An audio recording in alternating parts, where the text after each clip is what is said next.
Did you know that Etsy quietly changed how listings get discovered, what products are even allowed, and how you should be writing your titles? If you missed these updates, your shop could already be at risk heading into Q4. But here's the good news. In this video, I'm going to walk you through the 7 things you need to do this week to stay compliant, stand out, and actually capitalize on the biggest shopping season of the year. So let's dive right in. Etsy has rolled out AI-powered tools to help sellers with titles, shop messaging, and efficiency. But here's the mistake I see sellers making. They go in and start editing their best-selling listings directly. Do not do that, please. Instead, you can duplicate your top sellers and test the new AI-optimized titles and descriptions against your existing ones. Think of it like A/B testing. You want to see if Etsy's AI suggestions improve clicks and conversions without risking the proven performance of your current top listings. So this week, you can take your top 5 listings, duplicate them, and run those tests. Next, let's talk about the thing that will truly make or break your success on Etsy, or honestly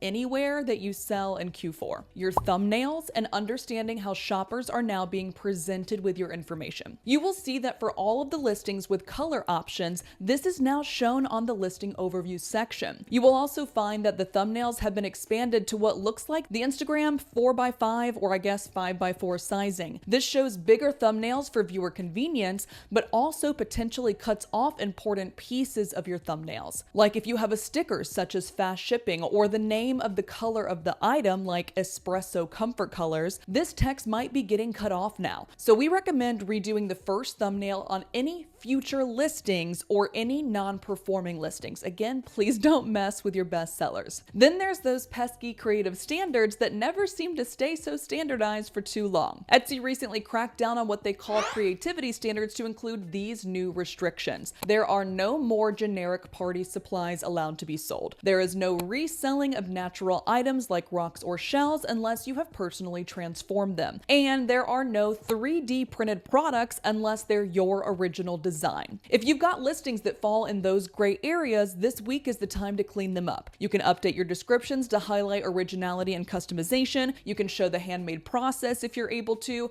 That way you can stay compliant and reduce your risk of takedowns right before the holidays. Or if you do fall into one of these categories as is, we recommend removing these listings entirely. Next up, Etsy has launched their own little For You feed. Etsy's search and discovery is moving towards hyper-personalization, especially on mobile. Buyers right now might be seeing a scroll-first For You feed that highlights listings based on clicks, favorites, and engagement that they have personally done, not just the keywords they've searched. So here's what you can do this week. Update your first photo to be a scroll stopper, bright, clean, and eye-catching. Then post at least one shop update to boost activity signals. Then encourage favorites by adding a call to action in your shop banner, in your social post, in your descriptions even, asking people to heart their favorite items, because recent finds revisit a favorite is now one of the first options Etsy shoppers might be seeing on their newly curated For You dashboard. The goal is to feed Etsy's algorithm signals that your shop is active and engaging.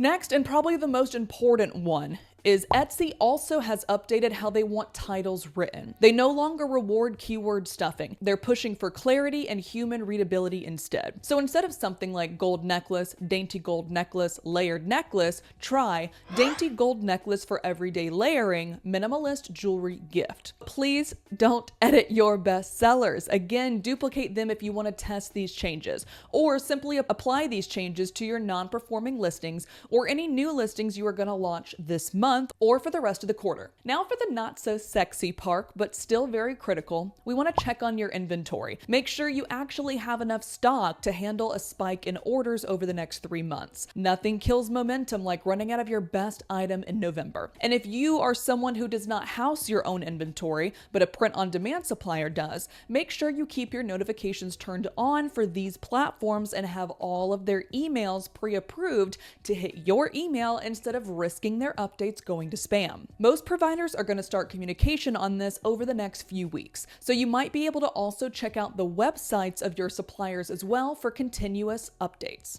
Next up is processing times. You want to update these to reflect realistic holiday shipping times. And if you can, even update your thumbnails to really focus on how your items could be giftable, arrive before the holidays, and mention any cutoff dates for Christmas arrivals in as many places as possible. Last up is pricing versus emotional appeal. Pricing is of course going to be a big thing going into the holiday season, but emotional appeal is going to trump pricing every time. I want you to stop comparing yourself to the listings who are showcasing themselves as loss leaders. These listings are a dime a dozen, and shoppers are starting to notice it too. Instead, focus on the value of your listing, the quality of your product, and the emotional appeal of your items. If your products resonate on a deeper level in some way with the right person, you can basically charge whatever you want and still outperform the cheaper listings in the same niche. And keep in mind, this does not have to be something crazy emotional like the loss of a loved one. It can be as simple as, I personally love horror movies and I love Halloween and I love true crime. And there are millions of other people out there that love these things too. So if I see someone who creates a product or launches a listing that feels like it was built for me and my weird love of all things spooky,